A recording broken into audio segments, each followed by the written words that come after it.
Okay, this next topic right here is a struggle for me in a way to try and teach you because there's nothing to do. Okay, this is not the type of is that a question, huh? Oh, okay, that's just your pencil rotating. Okay, there's nothing to do in this section. It's all interpretation of information in different ways. Okay, I've been talking with you guys over the last couple of days about how energy changes in chemical reactions. We can measure them using a calorimeter. Okay, the calorimeter measures very specifically heat, but we're going to work under the limited assumption, but it's more or less going to be close, that all of our energy change is probably heat for the most part. Does that make sense?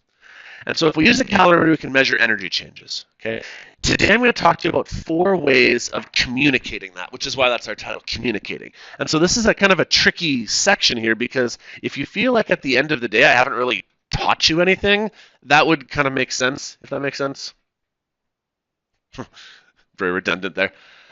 We're not going to do much that's new today. I'm just going to show you how to take the same information and present it in different ways. And the reason why this is important is that on the diploma exam, they're going to give you information and expect that you can then use it in like the formulas that we worked on yesterday.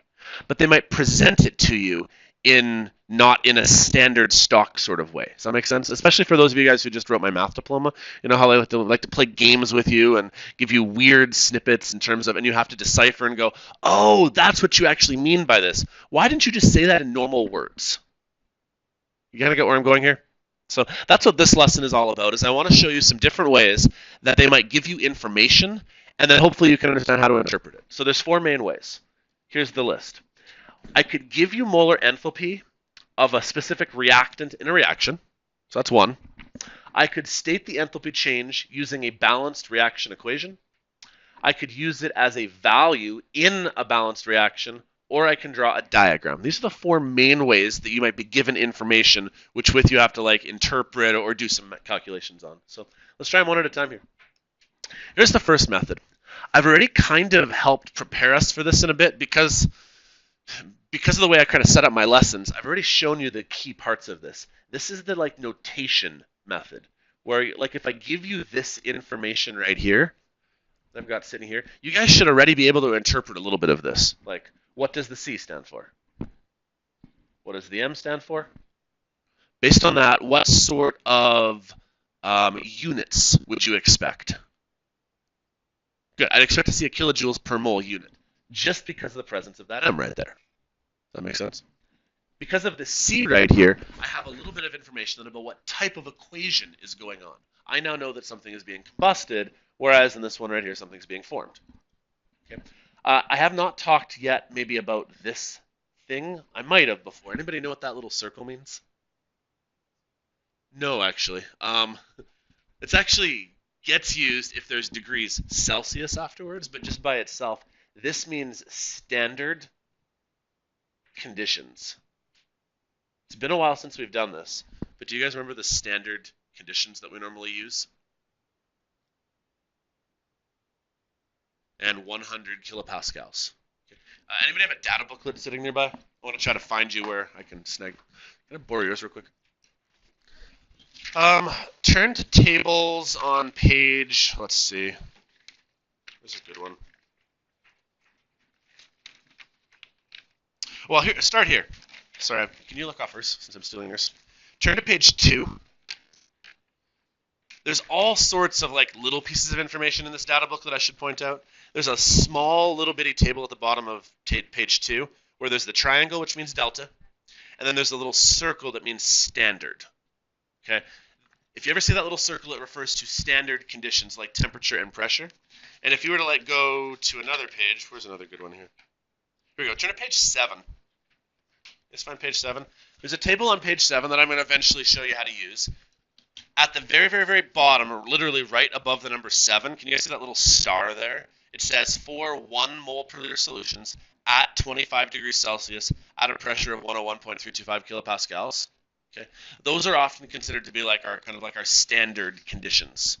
Does that make sense? You can even see that on page. I thought it was on this table too. No, not on this one. Not that one. Not that one. Okay, maybe that was it. I guess that'll do for right now. Does that make sense, though? If you ever see that little circle there, it actually doesn't mean a whole lot to us in terms of how we do a calculation. But I need you guys to be able to interpret that if there's ever that little circle right there, it means that like you know that we're working under normal temperature and pressure. So like the pressure is not 500 kilopascals, the temperature is not negative 3 degrees Celsius. That makes sense. You're talking 101.325 like standard pressure, and you're talking 25 Celsius. Fair enough? No, it's actually a hybrid of the two. It's at 1 atmosphere and it's 25 Celsius. That's not going to matter, okay? But if you see that notation, I need to know how to interpret it. Okay. Let me give you an example of what this might look like. If I were to give you something like this, okay?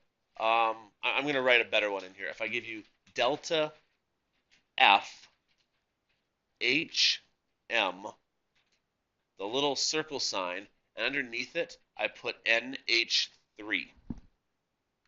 Let's say that I give you this as a notation.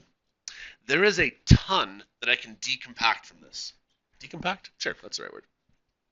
Deconstruct. I'm sorry, I didn't even get to that yet. Are you okay without me looking? Okay, sorry. I'll do it second block if that's okay. Shoot. I'm supposed to do something. I didn't do it. Okay, what does the F mean? Okay, right off the bat, I know a chemical equation already. Because I threw NH3 down here below it, see how like right here there's XY? Since I put NH3 down here below it, I now know what is being formed. I'm forming NH3. Based on that, I can write myself an equation. So I'm going to have to go down below here.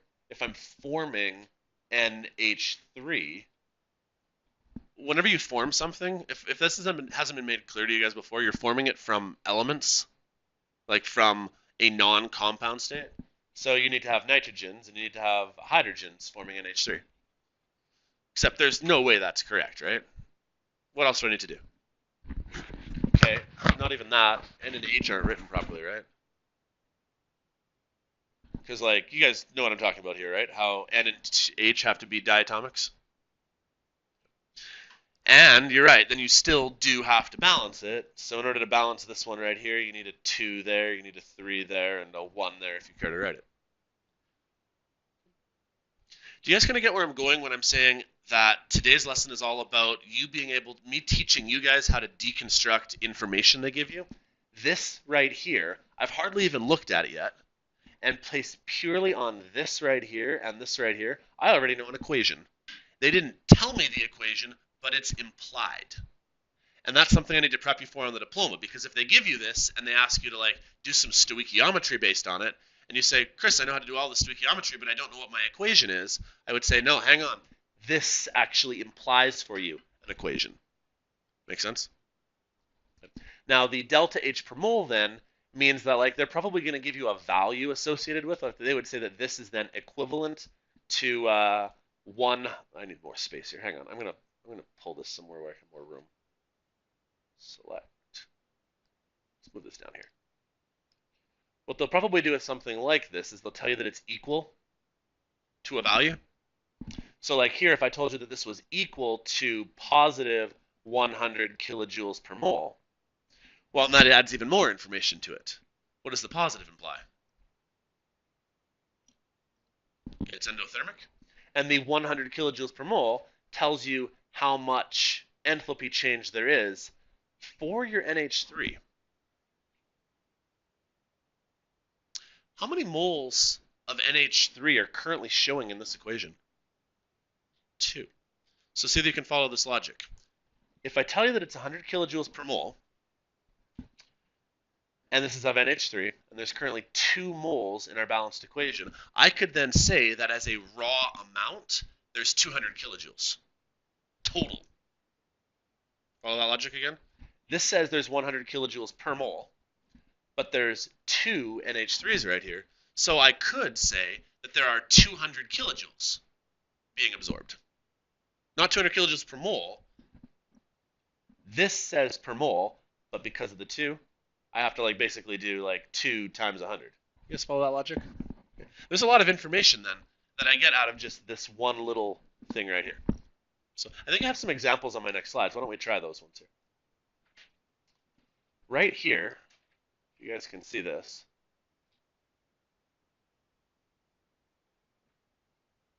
I need to look into this because I thought it was 101.325 kilopascals, but my notes say 100. And you just asked me about this. I'm gonna double check on that. Honestly, this has never mattered before. I've never seen this matter. But anyways, that's the standard condition. Go for it. Oh wait. Get something extra because Jocelle's not here.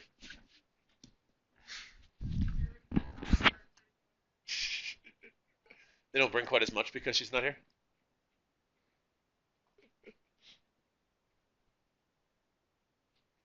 Thank you. Okay, so focus on this little bit right here. And I'll look into whether or not this was 101.325 or just 100. Honestly, it probably doesn't matter all that much. Anyways, focus on this little bit right here. If I tell you that delta F HM standard conditions CH3OH negative 239.2 kilojoules per mole. Okay. All of this tells you so many different things. First of all, it's negative. It means it's exothermic. Okay, so now I know that energy is going to be given off. Second of all, if it gives me CH3OH with an F down there, it implies for me this equation. Hopefully you guys can kind of piece together. You're forming CH3OH. You have to form it from elements. So when you form it from elements, you need carbon. Carbon comes in groups of 1 typically. Hydrogen comes in groups of 2. Oxygen comes in groups of 2. Now in order to make this work, this reaction, they kind of cheated. They made this a 1/2. But like, it could imply this equation then. A 2, a 4, a 1, and a 2. Makes sense. And so it means that you're going to give off this many kilojoules per mole of this stuff that you burn. So obviously the more of this that you, actually you're not burning it, are you? The more of this that you're forming though, the more energy that will give it off, right? Like just like in the cereal lab we did. If we burn or use a small handful, or if we use a large amount, well, you'll get more as a raw total, but that's why this has been done per mole. Here's another one. This one right here has just a subtle tweak to it. The only things that are different is that now there's a C in the corner. And I think I've already hopefully I've done a pretty good job of already prepping you for this idea. This C in the corner then means you're doing combustion. Okay? So all that changes then is the equation. The equation changes. Now we're doing a combustion equation. And so one of the outcomes you guys need to have, and I think you guys have this already though, is you need to know what combustion always involves. Combustion is always exothermic. It always entails using a hydrocarbon and oxygen, and you always make carbon dioxide and water. And what's water's state of matter? Gas. In photosynthesis and cellular respiration, it's liquid. So this should not be correct. There's got to be an issue here. I don't know why that one was liquid. Maybe I did that to make a point. I don't know. So I want to make sure it's clear. In combustion, water comes out not as a liquid. It comes out as a gas. The only way that would work, I guess, is if you tried to combust something at like a temperature that's lower than 100 degrees Celsius. But like, think about this for a second. How are you blowing something up and its temperature is not going to be high, right? Because as soon as the temperature is above 100, then water turns from a liquid into a gas, right? So, anyways, the curriculum specifically even says so. I'll show you the outcome if you want later. You have to know that photosynthesis, cellular respiration, water is a gas, and no liquid, and combustion is a gas. Anyways, same sort of thing here. Then once you have your equation written out, then this right here tells you how much energy is released. They might then ask you to compare. So if they were to ask you which reaction is more exothermic, the combustion or the formation, you'd then be able to look and say, well, this one gave off 239, this one gave off 725, so combustion is more exothermic. Does that make sense? Okay, if a chemical equation is not well known, they could throw an R in the corner here. And R is just a generic reaction. Okay, if they throw an R in the corner, they would have to give you a reaction to go with it. Okay, so like here's another reaction also involving methanol. Like I'm still using the same chemical right here, only now we're taking carbon monoxide and hydrogen and forming it. Since you're not expected to like just somehow magically know every type of reaction, like if I were to ask you to categorize this, that's not single replacement. It's not double replacement. It's not combustion. It's not formation, not a true formation, because formation's from elements. It's not decomposition. It's not ionization. It's not dissociation. You get what I'm saying here? Like, this is not a reaction that, like, you'd be expected to know. So, long story short is, like, if a chemical reaction is not well known, then they must state it along with it. So if they put an R here, they're going to have to give you an equation. So we could now, like, in a numeric response, I could ask you to rank the reactions involving methanol. And so if I were to rank them from most exothermic to least exothermic, like most to least, you would say that the most one was combustion, the middle one was the formation, and the least one was just this generic reaction one. Does that make sense? Because this one was 128, this one was 725, and this was 239. Now, maybe you're thinking, Chris, that like seems like the dumbest question in the world, because like literally like a grade 7 kid could tell me that information and put numbers in order. Okay, but keep in mind, I've only shown you one method of communicating this information. Does that make sense? Chances are what they're going to do is they're going to devise a question in which they're going to give you information in 4 different ways, and then you have to like cross compare them. You get what I'm saying? So that was method 1. I give you just like a terminology like this. Okay, here's method 2. Similar, like really similar, but just a different way of, I'm going to overuse this word today, but a different way of communicating. Okay, this is actually the exact same equation I just finished talking about. Look at it and see whether it, first of all, just makes sense to you. Okay, so take a second just to process it, then I'll talk about it.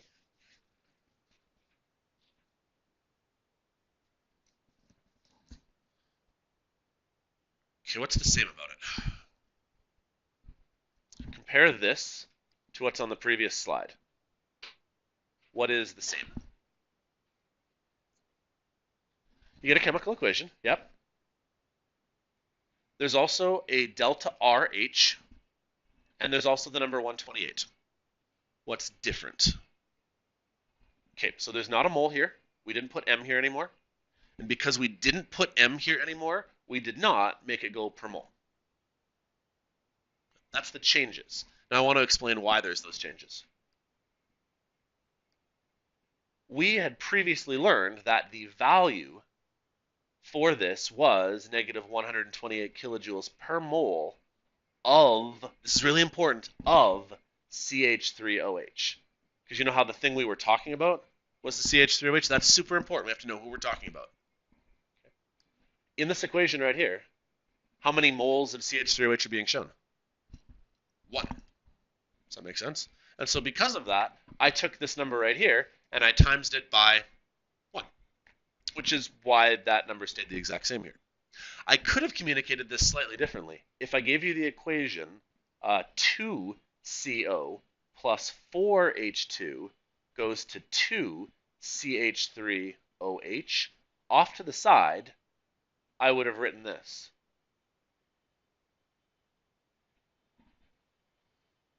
Do you get how I pulled that off? Right here, the equation had 1 of these. And so if I get 1 of these, I get this much energy. But if I were to double the equation so that I now have 2 of these, well then, shouldn't I take the energy amount and also double it?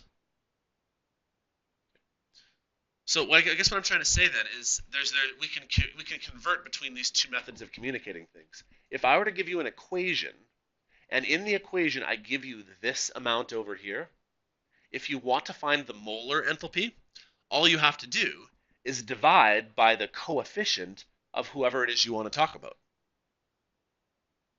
So in this example right here, I take 128 and I divide by the number 1, divide by 1, and I get 128 kilojoules per mole. But if I gave you this information right here, if I also wanted to figure this out for CH3OH, because it has to be for a specific item, then because there's a 2 sitting right here, I would divide it by 2. But wouldn't that still give me the exact same value? Does that make sense? Let's try an example here. Hopefully I can help illustrate this.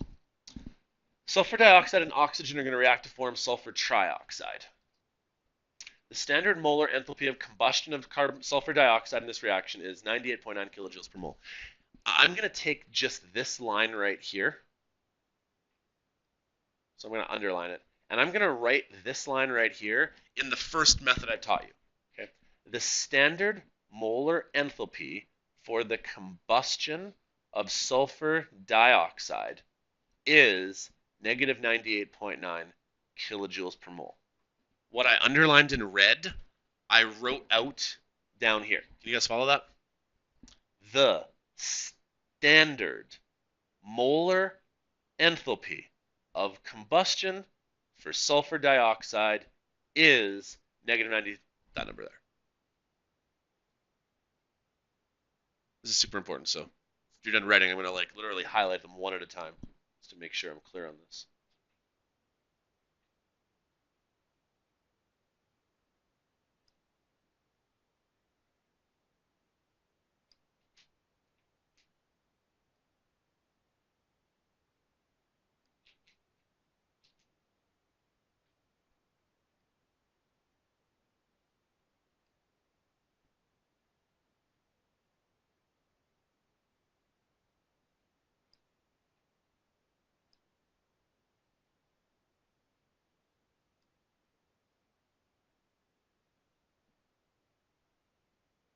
Can you guys kind of see the correlation between the information they gave me in a sentence and how I put that into format number one? So standard, this is standard. Molar, we used an M. Enthalpy, obviously we're using an H, that's what we're talking about. Combustion, throw a C here. Sulfur dioxide goes down there, here's the value. Okay, so that's method one. What I'd like us to do now is try to take method one and convert it into method two of how we communicate it. So here's how that would look then. I'm going to need to actually write out the equation now. But the equation was already kind of implied for us. We are combusting sulfur dioxide. Now, sulfur dioxide can be combusted. We are going to add it to oxygen, right? Because it kind of gives that away, doesn't it? It says sulfur dioxide and oxygen react to form sulfur trioxide. There's our equation. Is this thing balanced? Not yet. Whatever I use for sulfur dioxide and sulfur trioxide has to be the same number. So I think I'm going to put a 2 here and a 2 here, and I think that does it. I'm kind of cheating here. I should probably put gas next to everything. Okay. In method 2, off to the side, we write delta H, but we do not say per mole, and I'm going to give us a raw energy value. What number should I write right here?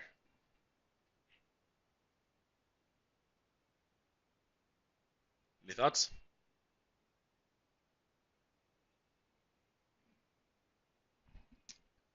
Name is right, yeah.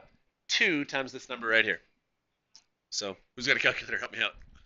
What is 2 times 98.9? 99 would be what, 198, 197.8? Nice, I got it. Okay. Okay. So let's talk about how I got that number. I got that number because I had to times by 2. See how it said this was for sulfur dioxide? That is the key to solving this question here. Since it was for sulfur dioxide, in my equation, how many sulfur dioxides am I showing? 2. Does that make sense? And because this is per mole, if I'm showing 2 moles of this, I need to take this number here times by the 2 moles that I see right here, and that's how I got that number sitting there. You follow that? Let's say that the reaction was written in a different way. Like let's say it was written as 1 SO2 plus a half O2 goes to 1 SO3. I know it's a strange way of writing it, but then the number you'd put off to the side would then just be back to 98.9 because now you're showing 1 again. Follow that? So that's now 2 different methods that we can use to interpret information. And I need you to be able to transfer between the 2 of them, by the way. Okay? And be able to like cross compare. So that's kind of what I'm showing in this slide right here, is the thing I just mentioned here. The molar enthalpy value is not a molar, so you don't need the M. And it's super important then to know who we were talking about. So since it's sulfur dioxide we were talking about here, if you change the equation, you change the raw amount on the end. Does that make sense? This right here is a raw amount. if I give you a molar amount, the molar ratio should always be the same, right? This divided by 1 is the same thing as this divided by 2, right? So the per mole ratio will never change, but the raw amount changes depending on what values you have sitting there. So it's very important to make sure you figure it out as written. Let's do another example here. Similar sort of thing. What we've got here is the standard molar enthalpy of combustion of hydrogen sulfide is 510 kilojoules per mole. I've already written out the combustion equation to save us a little bit of time. So if I wanted to, I could write this out as delta C HM of, underneath, this is important, of hydrogen sulfide. What number goes right here? 518 or double 518? Just 518. Darren's got it right. You want to explain why? Yeah. Because we want it per mole, this is already per mole, so we leave it as the 518.0 kilojoules per mole number. However, if I wanted to write it next to the equation here as delta HC without the mole, then I would write it as, 1036. And I would just say kilojoules. Okay. And see how I did not write the little m value sitting right here? The reason why I'm not writing that m value is that I'm multiplying by how many moles my reaction has. And so in this equation, you need to identify who we were talking about. Since hydrogen sulfide has a 2 in front of it, we times it by 2. If it told me about oxygen, I would have times by 3. Make sense? Okay. Okay, third method. Method 3 and method 2 are very similar to each other. We just change the location of where we write things. Okay. Take a look at this equation right here. I've kind of given it away because I write about it above here, but hopefully this makes sense. This is an endothermic equation. The reason why this equation below is endothermic is because a certain amount of energy here has been written as a reactant. In a way, this is energy that needs to be absorbed, or it's like required. The reaction will not continue. It's not permissible. This reaction will not happen unless water picks up some energy. Does that make sense? So like if we have water, cool, that's great. Anybody have a glass of water nearby? Do you also have 285 kilojoules? Because you need both. You get what I'm saying here? So like this is like a reactant. Because of that, you need to absorb this energy. This is a good way of writing an endothermic equation, where you literally just write the amount of energy you need directly in the equation. The one that's hidden down here, you guys can see how the energy is written as a product. This would be an exothermic reaction because energy is being like released, or it's being given off. Does that make sense? So, long story short, if you see a certain amount of energy written right into an equation on either the right or left-hand side, it gives away whether it's a positive or a negative value. In this first one right here, is my delta H right here going to be positive or negative? Positive, because it's endothermic. But in this example right here, is my delta H going to be positive or negative? Negative. Now here's the thing that's really important though. Some kids they see and they say right down here they see a plus sign. And they go, Chris, that doesn't make sense. Right here you use a plus sign and right here you use a plus sign. Hopefully you can see the difference though. This is a plus sign, kind of meaning that it's like this and something else. That's what the plus sign is being used as. What I'm talking about here is the like positive or negative like vector value of things. So don't like get them confused. Like this is a plus sign that we just use standard for all terms. So let's try another example here. Here I've got an example of a reaction. It's called a cracking reaction. We're actually going to learn about this in a future unit. And so that's why I actually put CR down here. Eventually you guys will know more about how the cracking reaction works. But I gave you this information right here. Now you'll notice there is not a per M right here. That makes sense? Which is why this number right here is just in kilojoules.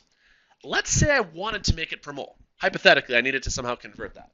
I could then do this, delta CR HM equals 136.4 kilojoules.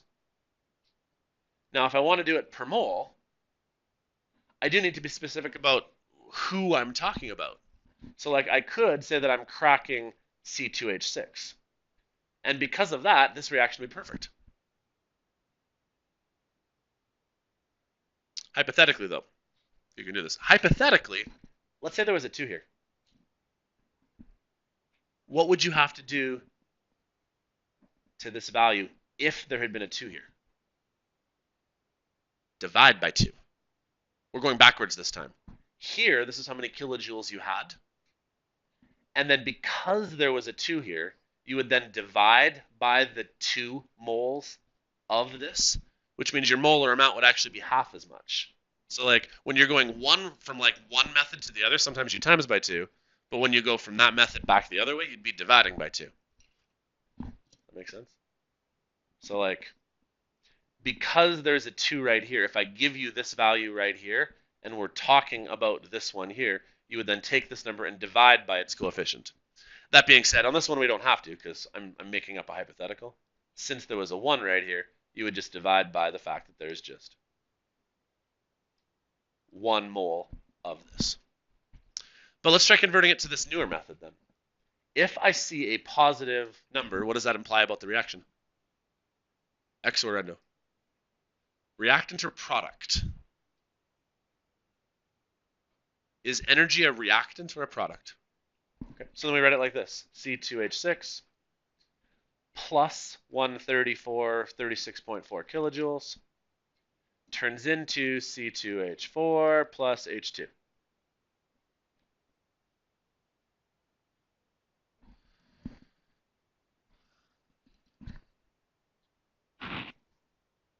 Hypothetically, not that we usually write it like this, but hopefully to illustrate a point. If it had been 2 C2H6s, and it had been 2 C2H4s, and it had been 2 H2s, what would this number have to do then? Yeah, double as well, whatever that is, right? It would be 136.4 times by 2. Does that make sense? Now, this would be just a raw energy amount, but if I wanted to know per mole, the question you always have to ask is per mole of what? If it's per mole of this guy, divide by 2. If it was per mole of this guy, also divide by 2. Does that make sense? Whereas like in the first one right here, when I wanted to go from this method to this method, I had to say, well, who do I want it to be per mole of? Okay, well, I want it to be per mole of C2H6. Cool, that's fine. I can pick anybody for it to be per mole of. But then I had to know, well, how many moles of this were we talking about? Well, there was 1 there, so that's why I divided by 1. Can you guys kind of see what I was describing at the beginning of the class? Is that this is a weird lesson because we don't necessarily do a whole lot. It's all about interpretation. That's all I'm trying to show you here. So, okay, here's the fourth method. This one, I promise you, you're getting this for sure. They love to put charts and graphs and things into the diploma as often as they can because they want to make sure you can interpret them. So they might give you what's known as a chemical potential energy diagram. I've already kind of shown you a couple of these, but let me find a picture in my notes here. Okay, here's a basic one. This is an example of like a really rough graph where on one axis you have your potential energy in kilojoules. Okay? Or they might label it as like delta H, your change in energy. On the other axis, they might put something like reaction coordinate. They might put time. I don't know what they're going to put on this axis. It doesn't overly matter all that much. What we're trying to say here is here's how much energy your reactants had. Here's how much energy your products had. Is this endothermic or exothermic? I guess I give it away, don't I? It's exothermic. Is it obvious, though, why it's exothermic? You used to have a lot amount of energy. Later, you have less energy. Where did this energy go? To the surroundings. When energy is lost to the surroundings, we call that an exothermic reaction. Does that make sense? In a way, you used to have, say, 100 kilojoules. Now you have 20 kilojoules. If you go from 100 down to 20, what happened? You lost 80. You know, a great way of representing that would be to say that you lost 80 kilojoules. That makes sense? So they could give you a graph And in the graph, they might ask you to interpret what's going on. They might give you values on the axes of the graph right here, and then you have to use that then to figure out what the actual value happens to be. Now, this is a raw amount again. This is a kilojoules amount, which means it's going to have to be associated with an equation. So I think I show that in another slide here. No, I don't. Okay, I got to do this here then. Often what they will do then is they will write on top of this line and this line right here, or somewhere else they will tell you what the equation is. So why don't I just make something up real quick here? They would probably have to tell you something like, actually, why don't I go to the first one I did to start class? This is N2 plus 3H2, and then they'll say over here is 2NH3. So they would have to tell you what you're starting with and what you're finishing with. Okay, you'd have to at least have that much.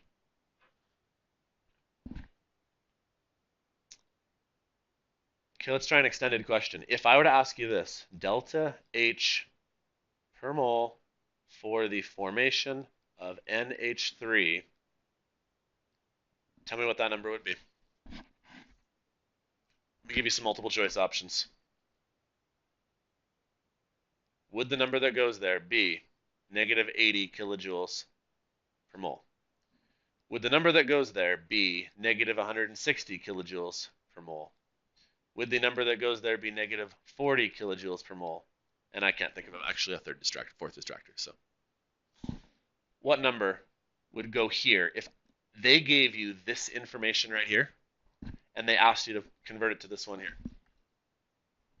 C is right. Let's explain it then. In this equation, oh no, I'm sorry. No, you're right. I forgot which order I wrote them in. This said it was 80 kilojoules.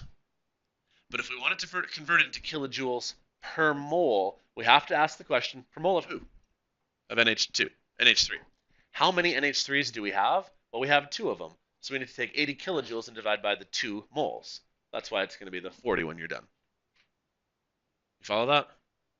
If I had asked you for it to be regarding N2, well then since N2 you only have 1 of them, then you would have left it as 80.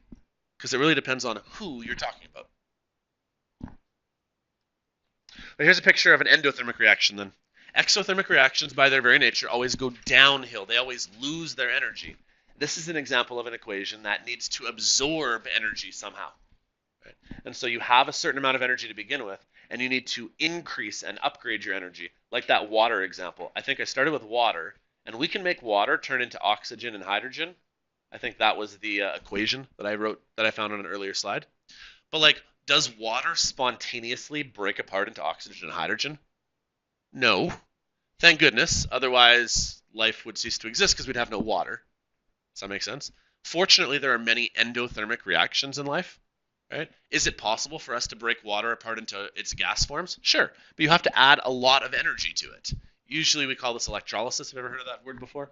So I think the number was like, what was it, 285, something like that. It was on a slide back here. Where was it? 285.8.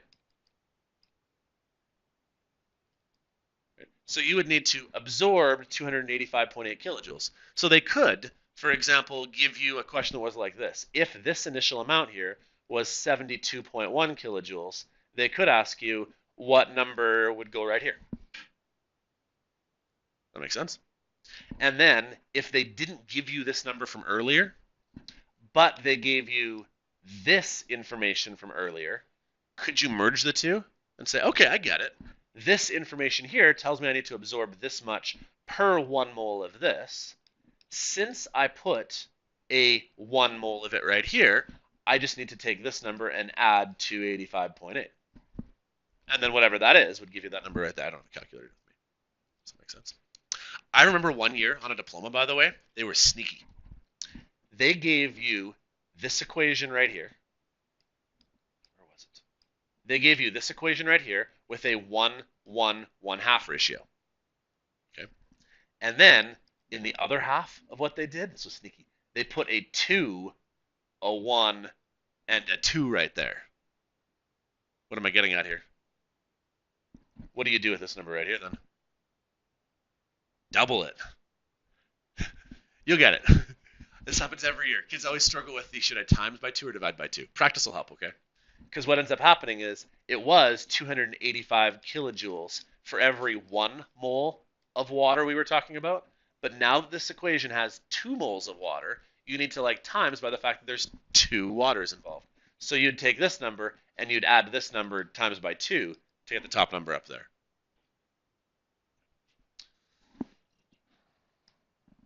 Okay. I'm almost done here. This is getting to the end of the slides, right? So what I'm asking you to do here now is let's take some information and let's try to draw like a quick energy diagram as to what it would look like. If I gave you this magnesium combusting equation here, and I told you it was 601.6 kilojoules, if I were to draw like a quick picture, it might look something like this. It's going to have to go downhill. Is it clear why it has to go downhill? Because it's negative? And then I would put magnesium and a half of oxygen right here. But I'm going to actually do something just to illustrate a point. You know what? I'm going to do this on another slide here. I don't want to do it too small for you guys not to be able to see. Hang on. Let's do a good job, Chris. Okay. I'm going to do this. Let's say I wrote this, though. Let's say I wrote 2 mg plus 1 O2, and I gave you 2 MgO down here. And I asked you, let's say I didn't ask you what the numbers were. I just asked you, like, what is the delta H number that should go here? Rebecca, you want to try this one?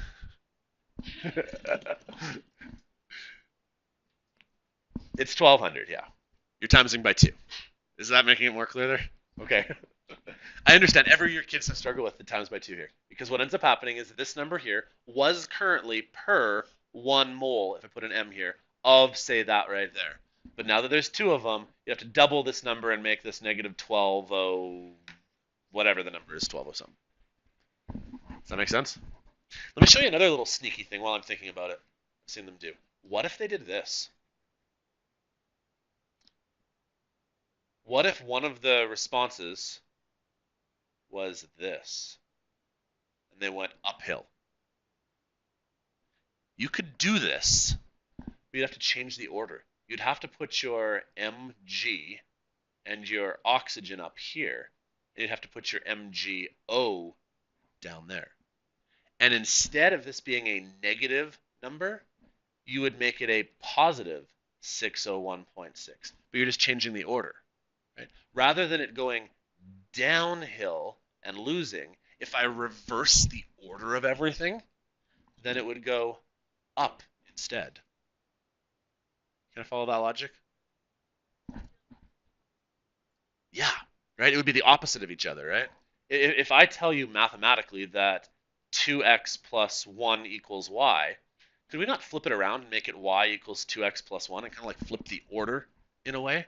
That's kind of what I'm suggesting here is, originally I wanted a graph that went downhill, and it went from Mg and O to MgO. But if I wanted to make it go uphill, I just change the order. I just make the MgO be what I start with, I make these guys be what I finish with, but then now it needs to be a positive number rather than negative. I'm like reversing the information. Okay, this is a summary slide I pulled off of your textbook, but I'm not going to talk about it. So let's talk about what we learned today. I tried to warn you. If it feels like this was dumb and you didn't really learn anything, that's fine. I'm trying to give you the tools you need then today to interpret whatever puzzle they throw at you. They're going to throw a puzzle at you. I can't tell you exactly what it's going to look like, but they're going to give you information, and they're going to ask you to interpret it. They're going to ask you to convert it from one format to the other. You need to be able to look at what they give you and understand, oh, this means per mole. Okay, I need to now start timesing by 2. Or this was not per mole. To make it per mole, I now need to divide by 3. Does that make sense? You need to figure out which way to go there. You need to be able to interpret like how this would look on a graph, or how I could write it in that really short, concise notation where you go delta F H M equals this with a little symbol, with a little chemical underneath, right? So in terms of what we do with this, this is not like a skill on its own, but it's something that you'll use this skill to do something else. Does that make sense what I'm saying here? So it's a very odd section. Kids, they get frustrated at first with it, so please don't freak out when you're like, oh my goodness, is it times to divide by 2? Like, as we practice, you'll get better at it. So Okay, how'd I do? Questions? Concerns, comments, conundrums, curiosities? You good? Cool. Okay. What time do we leave again? 9:47. Okay, well, you guys have a few minutes, I guess. Okay, so yeah, next week Monday, then spend some time working on whatever it is you want to work on, and then Tuesday I'll have this play a video on Hess's Law. Wednesday we'll do a lab, and hopefully I'll be in a really good mood because the Patriots won. Yeah. Yes. I can do that. You want to look at that right now?